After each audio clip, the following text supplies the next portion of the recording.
You gonna introduce us? Yes, it's that time of the week when we're coming to you live from different parts of the world, all in the same continent, however, For now. For now. for now. I'm Yanko, and this is my co host, Kerri. And we do this show for no particular reason, just because we show up and we discuss different things that might be end value for you guys. And we're looking forward to interact with anybody that likes to quiz us, ask us questions. Otherwise, we just, talk about different things and the lens of love and how you can see the life in a different lens. I love that. So, Yanko, I'm curious. I know, but for anybody watching, what gives you the ability to speak about these topics? What do you do? I am a hypnotist. I do hypnosis. I help people get in the habit of getting out of loops or anything that they're feeling stuck to, or they're looking to explore spirituality or get to know themselves on a deeper level that's more meaningful, that gives them more of a sense of like on knowing of themselves, their value of their worth in anything else that they're looking for. Because most people, they're not aware that they don't need anything outside of themselves to feel complete. Mm, And they keep searching the world for something, for the next thing that'll just make them happy. And they might feel happy for a second when they get something, but as just like your brain, getting that endorphins or something going on. dopamine And hit. right, Bam. there you Yep. go. Yep. So that's pretty much what I do. Yeah. So it's so funny. We do the same thing. We just call each other different, ourselves different things. And yes, I can use hypnosis. I've only ever done it twice with people simply because my job is to work with people who are really in active addiction and are struggling with mental health issues, i.e., chronic depression, anxiety, different disorders that really prevent them from living life fully expressed and uniquely the way they want to live. And what gives me the authority is I've done it, I've lived it. And much like you said, Yanko, for 20-ish more, even more years, I was constantly looking for that dopamine hit from an external source, whether it was sex and drug addiction in my teens to work addiction, achievement, climbing the corporate ladder, and shopping, alcohol, you name it, anything that would temporarily alleviate the dis-ease, the discomfort that I constantly felt, Right. the suffering. Um, and so now I hold space for people and guide them as they step into the work and start to learn themselves, getting uncomfortable, allowing themselves to sit through the mess emotions, and in doing that freeing yourself from old belief system, habits, struggles, and really enjoying life on their own terms. Yeah, and it's so wonderful because you've gone through this whole experience and you're actually speaking from experience, not because you read it somewhere in a book or like something else. You actually went through the whole experience. Yeah. So, Well, it's so yeah. funny, for since I have been an insatiable reader, and I think about this all the time, because if anybody would have asked me what my all-time favorite book ever was, and it's Anna Green Gables. And the reason why is Anne was precocious. She was unique. She was in trouble, and but she never changed who she was. And I was young when I read it, and I think about how that book probably influenced me now, but that book really led me to reading, that alongside my parents who were avid readers as well. And so I have, studied theology, psychologies, philosophies, all different, theories, quantum physics. But I do believe that it isn't the information that I have obtained through Reading, it is immersing myself and taking action and applying it and seeing what works and didn't for myself, and then being able to offer that wisdom and knowledge to others, which is what you do, because you, like me, have been through your own journey where you really did the work before you showed up to be of service to other people, which I respect immensely, because how do you support other people if you can't identify with where they are or once were? Right.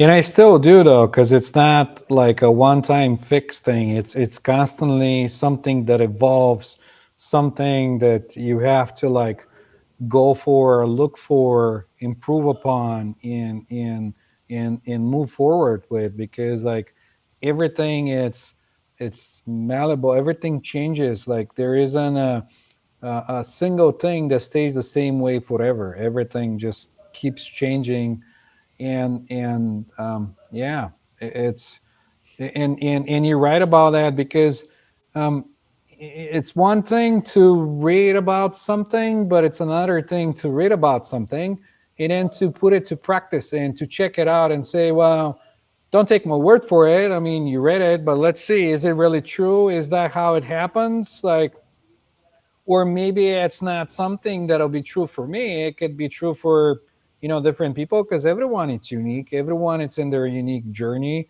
in their unique space and place, and you can measure one person against another, because if there was no need for somebody to be here, they won't be here. So Yeah. by the mere fact that they're here now means they're here for something. There is a reason for being.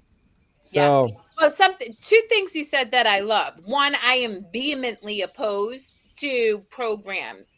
Oh, if you take my program, you're going to be magically cured. Or, oh, yes. I'll never forget somebody saying that they work with people twice and then they're free from this suffering of whatever. And I'm like, bullshit, because that's not reality. That's why I do constantly learn and um absorb information, so that way I can, one, apply it, because I'm not going to teach something I haven't actually done myself, but also too, so I have so many different tools, so many different strategies, so many theories and ideas that I've applied, that I can say, okay, this isn't working for you, let's try this. That's not working for you, cool beans, we're stuck, because to your point, we're all individuals.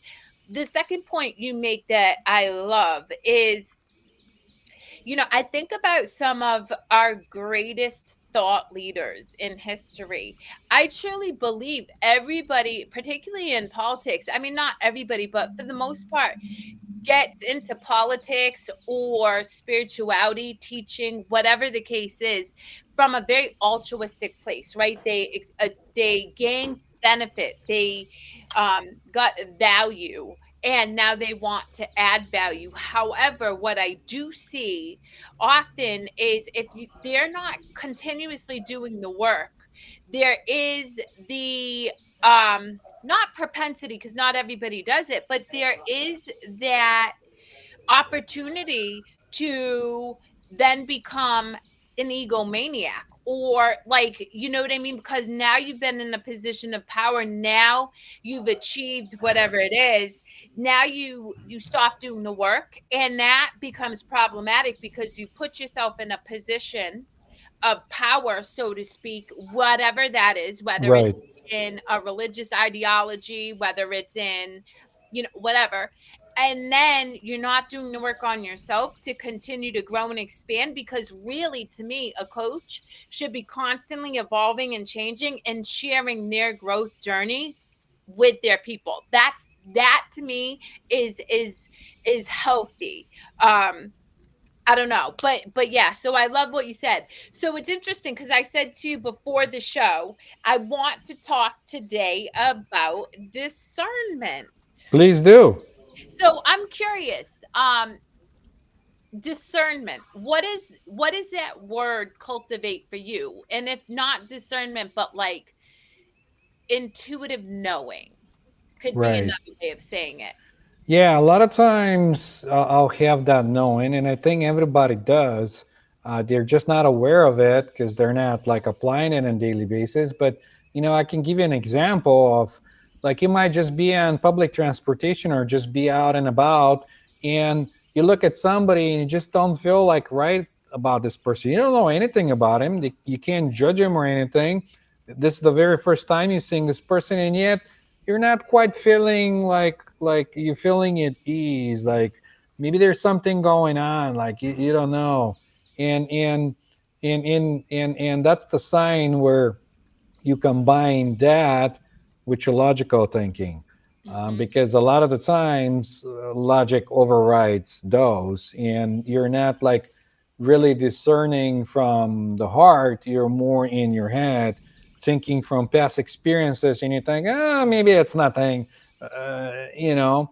But that's how I can explain it. Yeah.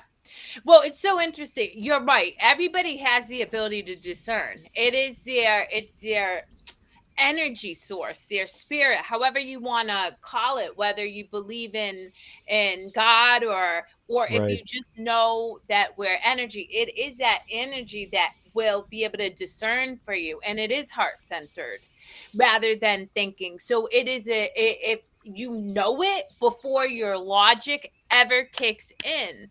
But to your point, most people override discerning feelings and knowing, so to speak, with their logic, and then don't listen to it. And as a result, inevitably, they eat it, right? They end up regretting whatever it is. Whether it's, you, to your point, you walk by somebody and you just get a feeling that feels icky, and you're like, oh no, I don't want to judge them, I'm not that person, da, da, da, and then they rob you. Or, which sounds crazy, but that's true, like, and it's funny, I think of the movie, oh, Lovely Bones, right? And the girl knows, like, she knows something's funky, but she doesn't listen. And then the whole movie's about her getting killed. But that's the truth. Like, we know. And so I wanted to share this with the audience today because you can absolutely cultivate that knowing by starting to listen to those small, they're Yep. silent nudges. Right. It's like unknown. So I'm curious for you, have you always kind of leaned into that knowing, or was it something you had to cultivate as you were older and became more aware? I I mean, I wasn't aware until later on in life, maybe when I was getting close to be 40. And I always had it with me, but I was unaware of it. Like, 'cause sometimes I'll get those feelings. I'll get something going on, I'll have the feeling, but then I'll think like, oh, I don't know why I'm having this feeling. Um, and now it's more of a work when I'm working towards developing it instead of overriding it with logic and actually having the tool but never using it. And now I'm like, yeah, that could be like really great tool to put to work and enhance my day-to-day operation with. Yeah. So I didn't like. That's what I'm saying. Like everyone has it, and they're just not aware of it. But then you can go to the extreme, which I do sometimes, where I'll have like a gut feeling that something goes on, but then I go and I say, well, let me see where this goes, because I'm Mhm. curious. There is curiosity going, because like it could be this, it could be that, but I have this like desire to find out what it Yeah. could be. You know what I mean? So yeah.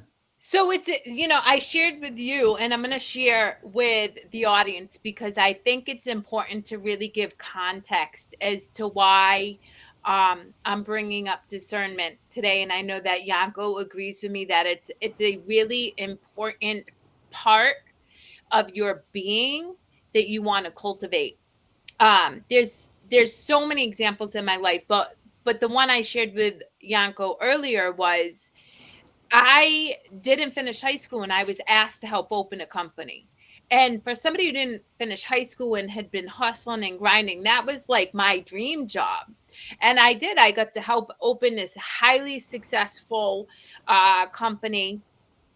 and was incredibly proud of the work that I did to create the culture in the community. So it was my baby essentially. And then when a new boss came in and asked me to change the way in which I led my team, I immediately discerned. I didn't let my thinking mind come into play. My gut told me this is no longer a good fit for you. And so I quit on the spot. Now, why do I highlight this for the audience? Because the reality is, guys, if I had stopped to think about it, right? I'm making incredible money. I'm in an industry that is in like super lucrative. I could have gone anywhere. I built this company. I had employees that reported to me. I had relationships. I had all of these perceived responsibilities. And if I let logic dictate my decision, I would not have made the choice that I made because I would have convinced myself that I was in a position where I couldn't leave. However, my heart told me, and I truly to this day I know unequivocally it was the right decision. But my heart told me, do not stay. This is not in the best interest of where you're meant to be. You've grown, you're expanding, and this is your opportunity to move on and do different things. And so that is the I don't even know the meat of what Yanko and I want to convey to you guys is discerning means listening to your heart when logic wants to tell you, don't you dare. It doesn't make sense to do that. Um, and so up, well, I got a phone call. But anyway, so that's like my experience in discerning. And I have to tell you, I because I've cultivated that so well, Hmm. I can easily make decisions without regret that most people would look at and be like, that makes absolutely no sense Right. to me. Yep. Yep. Yeah. And I want to give something to our audience if they're not really quite sure. They can always like check with themselves, and I like to do that with myself, where you can, if you're unsure, you can like close your eyes and kind of check where you feel like you're in the body. If you feel like you're up here, you're in the head. If you feel like you're like right here, you're in your heart. So that kind of gives you a perspective or something that you can kind of check in the moment where you feel like. And not to say that logic doesn't self serve a purpose in you should always like disregard what you're thinking logically and just go with your gut feeling. There's benefits of logical thinking, um, because that's why we have both, and you have to find the It balance in needs to be between. in tandem, Yeah. though. I think so. If I mean, now we'll get a little deeper. I really wanted to simplify it because people who haven't really uh experienced being awoke or like conscious, or I guess the best way is for people who are just operating based on what it is they do every day. They don't really do a lot of considering around why they show up to their 9 to 5, why they're in a marriage that every day you guys come home, you eat dinner, and then you go your separate ways and don't connect. Why, right? For those people, you all have that discerning ability too. And it does come up because, I mean, you used a perfect example. You know what? The best way to describe discerning is this: when you're with your spouse or your kid or with a friend or whatever, and something's wrong, and you say, hey honey, what's wrong? And they're like, nothing. But Right. because you wouldn't ask the question. Right. That's discernment. And what happens is the partner's like, nothing, and then we're like, oh, okay, it's me, I'm crazy, and da da da, right? I know I spent many years like, oh my god, I'm just cuckoo and nukus, knowing full well that something was really wrong. So that's discernment. But if we're going to go on a deeper level, the reality is yes, they need to be in tandem. But to me personally, our thinking mind can create our suffering. And so if you're not It allowing it does. Yeah. to turn, then you're just stuck in that overthinking. And that leads me to, you know, I was put in a position this week where somebody I respect and value had a conversation with me. I immediately knew it was no longer fun for me. And I discerned and I left whatever it was that was going on. What I know to be true is, had I not listened to that, right, we could have continued on with what we were doing together, but that would have turned contentious. It would have felt icky. It would have eventually, it could have turned in a way that did not feel good for us. And so that's why, for me, yes, use logic, but you got to listen to your heart first, because your heart is going to lead you on the right path every single time correctly without fail, even if your thinking mind doesn't always know why. Right. Yeah. And, I see this a lot in unfulfilling relationships and relationships that are have pervasive domestic violence. We're talking about two beautiful people. Like, I know several couples that together, holy crap, like they bring out the nasty in each other. It's like the separately, they're lovely, they're just gorgeous, they show up in love, and they're compassionate, but because they no longer are connected but are too afraid to follow their heart, which is saying, it's time to get out of dodge, it becomes messy and it's entangled. And that's why I'm constantly challenging people, because a lot of people who struggle with addiction are also in pretty messy relationships, because you attract what you are, right? Right. So, I'm constantly having to have these conversations. Look, I'm not here to judge your spouse, not even judging you. I know full well that both of you are beautiful human beings, but I also know that you put you guys together and you become an explosive bomb waiting to go off. And that is just toxic to both of you, because now it's teaching you both that you're unworthy, which is not true, that you're what you like, you know what I mean? And so that's why it's so Not only that though, because like it applies like learning something once you start repeating a habit, it becomes like embedded in you. The more you do it, the more natural it becomes to you. Like learning how to play a piano, the more you play it, the more natural you get, and it applies the same way with anything else. So yep, if you're constantly fighting and fighting and fighting, well, guess what? You're getting natural at that, yeah. and you're constantly draining your energy for no particular reason, and the other person does the same thing, and it just becomes pointless at one Yeah. point. Yeah. And that's when people tell me, "Well, I have no choice." And I'm like, "We always have a choice." Yeah. But honestly, that's why um I can appear to be very cold to some people, and I'm the most loving person. I really do love everybody, but if a relationship doesn't serve me anymore, if for whatever reason, I will cut it right at the cord. And not because I don't love the person, it's actually because I do love them.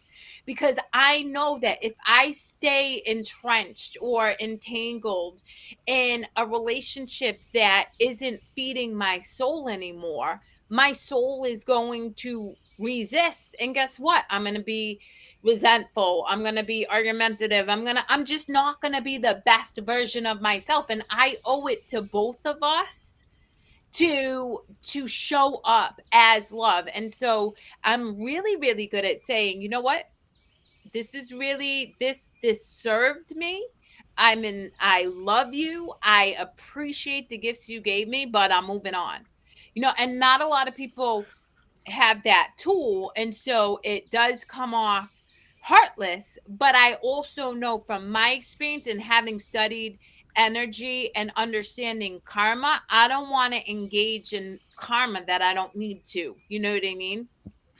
Yeah, but to keep it basic to people and not talk about karma, because not everyone knows about karma and they're not all on the same path and everything, is just like, it comes down to boundaries. Like if you set the boundaries, and you say, okay, this is it. This is how much I can give you from me, and you're not respecting my boundary. You keep taking and you're taking and you're taking. I gotta put a stop to it and say, okay, this is enough. Like Yeah. this is what you get, and this is where it stops. So Yeah. that's And another thing. I love that you broke it down that way. But even, I would even say there's somebody that was very close to me for many, many years, and I wouldn't say this person um broke any boundaries. We just outgrew each other. You know what I mean? I was on one path and they were on Yeah, another. And so I didn't feel like I just felt like there was no connection anymore. So it wasn't necessarily that I felt like they crossed any boundaries. It just didn't serve me to stay in that relationship right, anymore. And that can feel really hard because that feels like rejection, right? But it's not about rejection. It's just knowing what it is that you need. And, right. you know, I'm going to be real. On my first date with Nana, and I mean, that's my baby. Like, he's my ride or die. If anybody doesn't follow me, you would know in a second. But my first date almost 4 years ago, I looked at him and I said, "If you're not growing, I'll leave you pretty quickly." And it doesn't mean that he has to grow the same way. I don't care where he's growing, what he's growing Right. into. But if you're not expanding, if you're not trying new things, if you're not stepping out of, um, Comfort zone. Yep. yeah, then I will inevitably outgrow you. Not Right. because I don't love you, but because I'm constantly growing and I'm constantly shedding, and I'm not the same person I was when we first started dating. So there would just be this continued disconnect. Fortunately, he's just like me, so he's constantly doing new things. But that's important to me. Yeah, that's a good point though, because sometimes you outgrow relationships, and so not only like intimate relationship, but you could be with friends or anybody. Like you were in the right time together for one purpose and another. You learn what you needed from that relationship, and now there isn't anything else. Like you keep looking to expand, but that relationship cannot provide that for you anymore. So Yeah. that's a very valid point that you're making there. Well, it's interesting because coming from my background and my experience, I outgrew a lot of my family. And a lot of people would be like, whoa, like, but the reality is again, I love them. Don't get me wrong. I love my family immensely. That we went, through life together as my youth, but I'm continuing to grow and evolve. And there's just such a vast divide between the way I see the world and the way some of my family sees the world, that there's no understanding of each other. Do you know what I mean? In fact, one of my Right, siblings I make super nervous every time I'm in the room with that person, and you just feel it, and it's not for any other reason than we're just our thinking is so different that it's just, you know what I mean? It's right, uncomfortable for that person. right. Yeah, yeah, yeah. That'll happen, and that's like sign of like outgrowing that relationship. Yeah. When it happens, it happens. But with me, it's more of a like enjoying the moment almost. Like I'm not putting it more towards like judgment or anything, and just kind of being in the situation and seeing how it unfolds. Kind of like watching a movie, not saying, well, this could get really bad or this could get really good in a little bit. It's just kind of like curiosity where it's like, okay, let's see where this goes. Like let genuinely see where this goes. We can end up arguing about something, or we can end up not arguing about something. We can end up having a great conversation, or we can just kind of like sit quietly and just nod our heads and be like, yep, and that's more than good enough.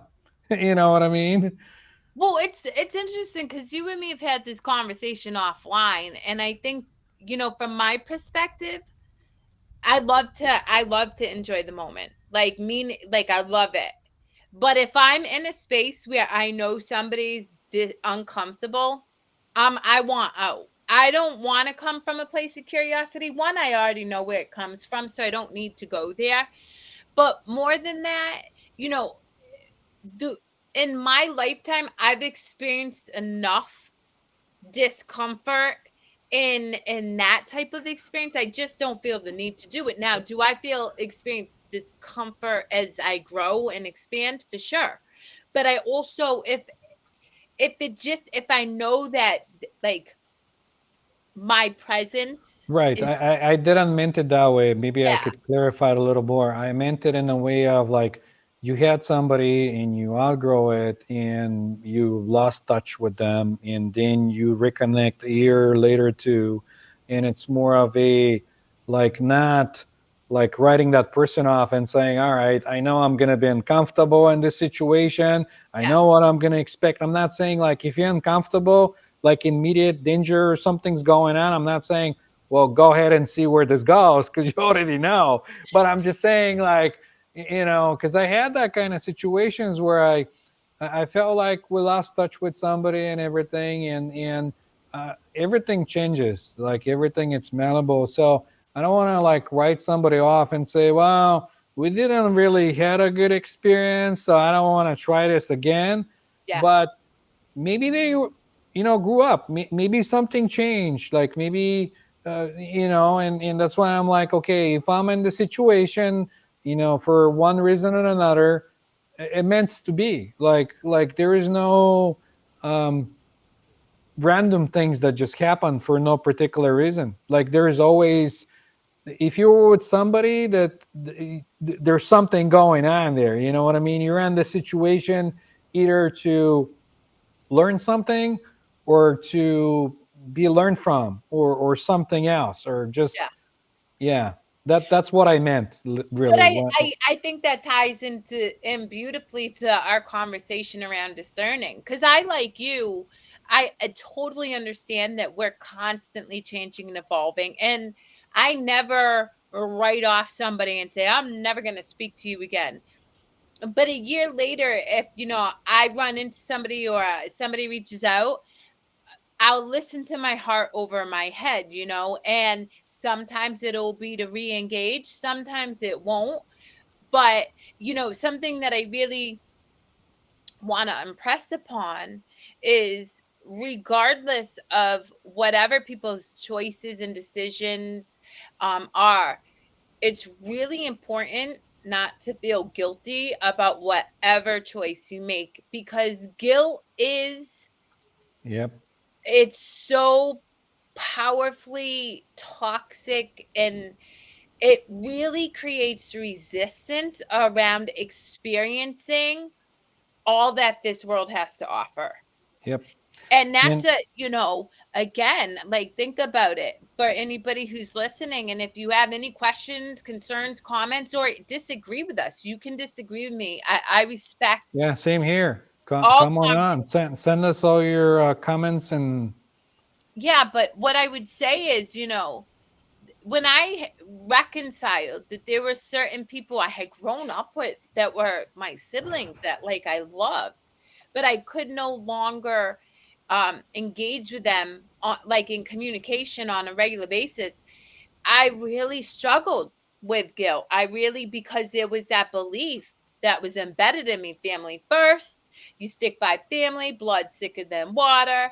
And I would yeah, say, those are all beliefs. yeah, Yeah. And then the other thing is that some of those people might actually use guilt to take over control and use it to their advantage because once you figure out how you can manipulate people, some people do that kind of stuff.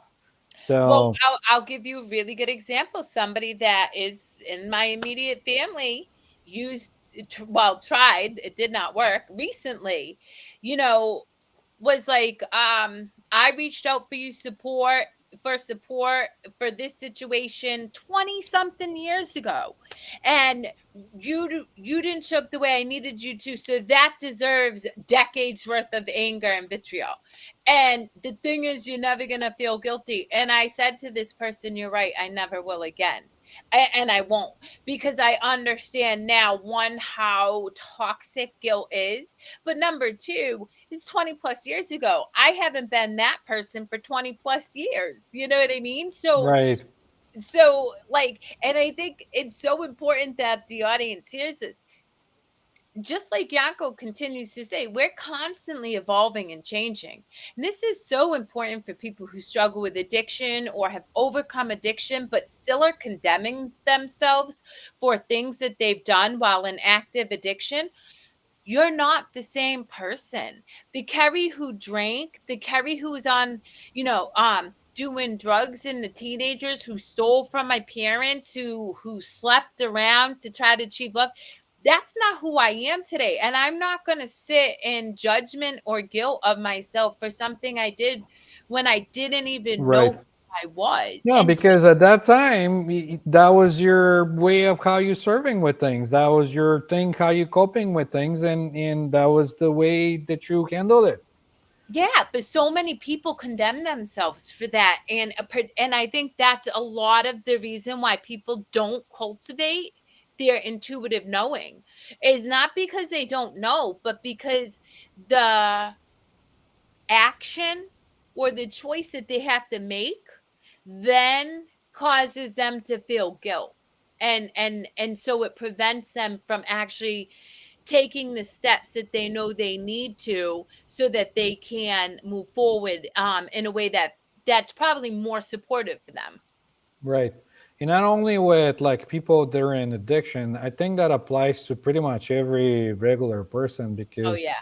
you might even, like, if you don't know who you are, if you don't keep expecting yourself and like find out who you are, you can get into the point where you're constantly discouraged by people because they might tell you you're not good enough. Why are you doing this? This is stupid. And you take it and you say, maybe I'm stupid, maybe I'm not good enough, maybe I should not be doing that. And just because you don't know, deep down, like you don't know yourself, and you keep looking for somebody to affirm on the other side who you truly are. And if they tell you this is who you are, and you say, yeah, maybe I am, and then you take it, and you're not doing yourself, any service. Like you actually like you keep getting in whatever conditions you're being conditioned to, you keep getting conditioned to that, and you're Yeah. not like getting out of that. Yeah. Yeah, I think that, you know guilt is just so pervasive, and it's so funny because as a coach, I can't even tell you, Yanko, I am 125,000% unequivocally clear that I am one hell of a good coach. Hands down. I know I am. One, it's in the testimonial, but two, I I know I am. And yet for a long time, I felt super guilty because I wrapped my worth up with how much money I made instead of how much service Right. I offer to people. Right.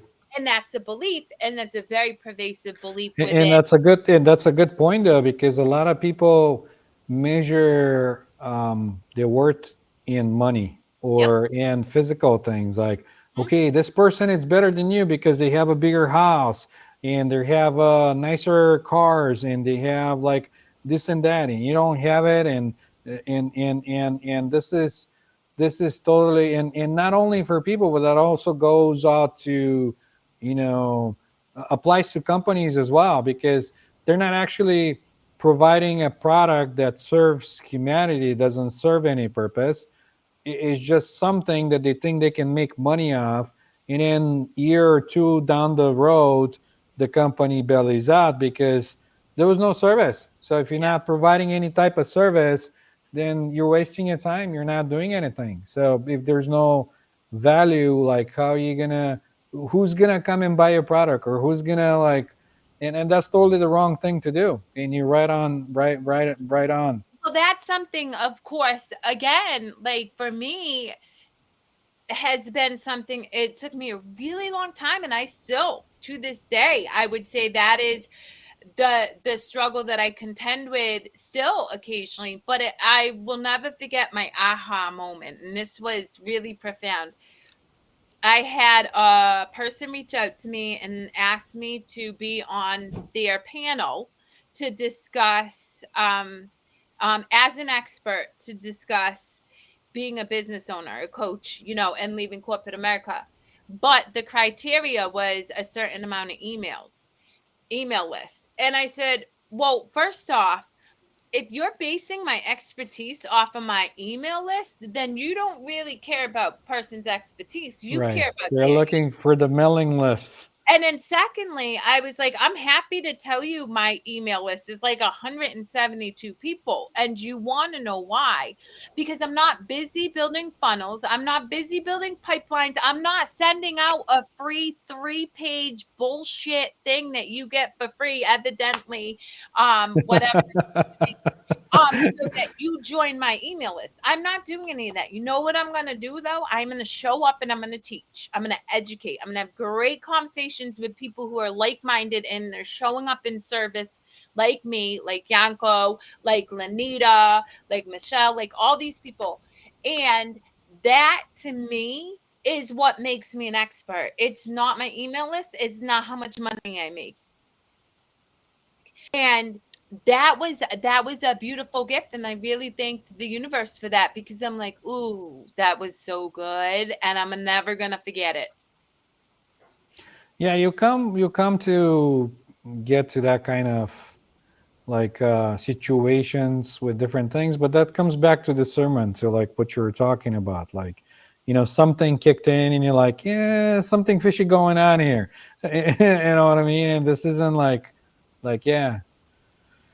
Well, I mean, I Ah, I in the space that I'm in, I mean, in any space, if I compared myself to somebody else, I would have quit a long time ago. But I will tell you, I've never done my business like most people do. I won't build a funnel. I don't have a pipeline. My business plan would be appalling to any business coach ever in the world, because you know what it is? I swear to God, it's to love. It's to extend service and love. That's my business plan. And um I mean, people cringe, but the reality is one, love vibrates at a far higher energetic vibration than fear, which a lot of people operate in. But number two, that's just who we are. People gravitate toward love. And even if I show up in love and never get paid $1, if you reach out to me and Yanko, I can say this because I've witnessed it several times myself, for myself and other people I've sent him, and they need help. We're going to help you. I'm not going to say, sorry, make sure the money's in the bank before I help you, because that's just not who I am. I might do something differently because I meet everyone where they are, and some people of my clients might not be ready to do the change. They might just be looking for reinformation that I can help them, because you have that kind of people too that they say, I tried this, I tried that, I tried this, I'm going to try hypnosis, but they're not really looking for help. They're just looking for reinformation to like, yeah, you see you couldn't do it, so I'm like, sure, I'm not your guy. You know what I mean? So Well, but I like that you said that too, because we're not for everybody. And that's why I have my right. other show, because I don't want to be for everybody. The reality is we're not meant to be for everybody. But I do want to make it so that It's I can accessible. highlight coaches and their unique individual perspectives and stories, so that way somebody in my community who may be like, whoa, Kerri is wicked too much and I don't understand the freaking thing she says, but they see me talk to another person and they're like, wow, that's a person for me. And so I'm okay with that. I don't want to be the person for everybody. Yeah, and I usually don't even like want to talk about how I do business, because like I want to be of service and take this opportunity to be able to bring something to whoever it's watching us. Um, we're not here to really talk about how we do things. Sometimes we'll go off and talk about stuff like that, but we're really here to do some kind of service, to be able to help you out, answer questions. Maybe if you have questions about changing habits in regards to your mental health, or having a difficult conversation with people, Kerri has a great a great community about that, and that's why we're here, to see Yeah. how we can serve you. Like, what can we do for you? How can we answer questions? Maybe connect you with people. Maybe we're not even your people. Sometimes when I meet clients, I tell them that like, I might not be your hypnotist, because there's everyone, it's unique. Like, it's kind of like, the best way I can put it, it's like finding your hairstylist. Once you find it, that's your person. I love Because my hairstylist. yeah, because like, everyone can cut hairs. You got plenty of people that you can go to, but not everyone will do the work you wanted to. So, Yep. you know uh, if people come to me and they say, "Well, what can we do?" This is what we can do, and I might not be your guy, and that's perfectly okay with me. And let's see where this goes, if you like to. So, You know, I think I just love the universe and the way our conversations work out, because I think it ties up nicely and it brings it back full circle, right? How you and I show up for each individual who comes into our experience, either for service or potential service or whatever, we discern. We listen to, and then, again, we're not always going to say, "Oh, I'm the person for you," or, because we're not. And I think that to really show up through love, through the lens of love and service, is being able to say, this probably isn't a good fit for you. I can certainly try to find somebody who is more, aligned with where you're at or whatever. But being able to say that and recognize that and feel confident, and then also empowering other people, potential clients, whatever, to say, hey, this isn't a good fit for me, is important too, because I want people to know that it's okay for them to say, hey, thanks for your time, but no thanks. right. So let's say if somebody's watching this on the replay and they're not quite sure, what advice would you give them? What can you tell somebody that's struggling in this time and they're looking for a way of like changing how they are? What what advice can you give this kind of person that watches our show, that Did, it's did, in they're situation of looking like, to change well, who they we'll change, like if they're in like a in struggling with addiction of some kind or something, in randomly of some kind of there's no randomness, but let's say there's randomness. Somehow they watch this video and they find out, what advice can you give them? What kind of tools can you give them to cope with the beginning, or anything that could be yeah. of service to them? Well, if you're trying to overcome addiction, the reality is you don't, your subconscious doesn't trust you, right? Because if you struggle with addiction, you've lied to yourself over and over again. This is going to be the last sip of coffee I take, and then you take a sip of coffee, right? So you're teaching your subconscious that it can't trust yourself. So you want to start to build that trust within yourself, and there's a really simple way to do that. Drink a glass of water every morning and celebrate yourself. Place a glass of water by your bedside in the morning. The first thing you do, or close to the first thing you do, is drink that water and then celebrate yourself. Why? Well, there's several reasons. One, most people are dehydrated, so you're never going to go wrong drinking a glass of water. Two, it's an easy enough change that as as seemingly simple as it is, it's difficult because you got to remember to get the glass of water and do all the things.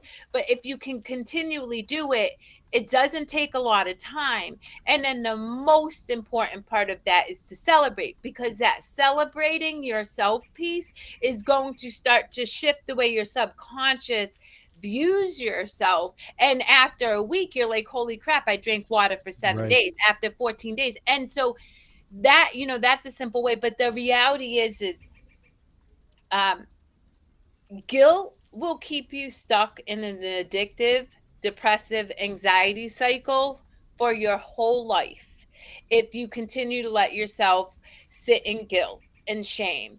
And so when you catch yourself, oh, I'm such a crappy person, I drank a cup of coffee, even though I keep telling myself not to drink the cup of coffee, instead say, why is it I drank this cup of coffee? What happened that caused me to drink this extra cup of coffee? Was it because I'm tired? Maybe I'm hungry.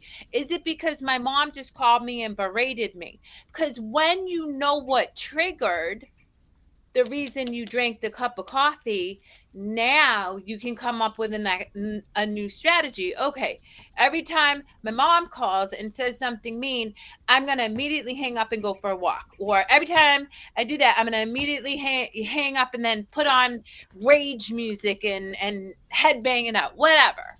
Because the judgment and the guilt is going to keep you stuck, because you're going to want to numb out feeling guilty. Yep. But if you come from curiosity, you're going to be more apt to figure out the pattern that caused you to lean into that behavior in the first place and come up with strategies to shift out of it. I love it. You nailed it right there. I love it. I hope that whoever is watching our show, that could be like a starting point, because I also see that kind of stuff in the work I do. Because Yeah. you nailed it right. It was perfectly explained. The way you explained it, it was great. So yep. All right, Yanko. Well, it's about that time where we wrap it up for the week. Until next week, first off, to you, it is such a gift and a privilege to have this conversation and this time with you each week. So thank you for your friendship and for good conversation. And I think most importantly, for working on yourself and showing up as love and service in the world, because I know that as you do that, you're helping enhance other people and giving them permission to do the same thing. So thank you. And for the audience, as far as I go, you can find me at kerrylewis.coach. Basically across all social media platforms except for YouTube, which is Kerri Lewis Coaching, because why not make it all uniform? I don't know. But and please feel free to reach out to Yanko or myself about any questions or to disagree. I am comfortable and I'm happy to hold space for anybody wherever they're at and to hear your opinions, thoughts, and concerns. Yanko? I'm kind of the same way. You can find me at www.hypnoyan.com. It's also going to be in the description below. And there's contacts for all my social. I'll be more than happy to set up a phone call with you, or just talk about anything that bothers you. And I can tell you if I'm the guy for you or not, or if I can actually help in the situation or not. So, and thank you, Kerri, for having a great conversation today. I really enjoyed it. We had such a Likewise. great time. So, yeah. Well, thank We you did guys. We'll see you next time. it.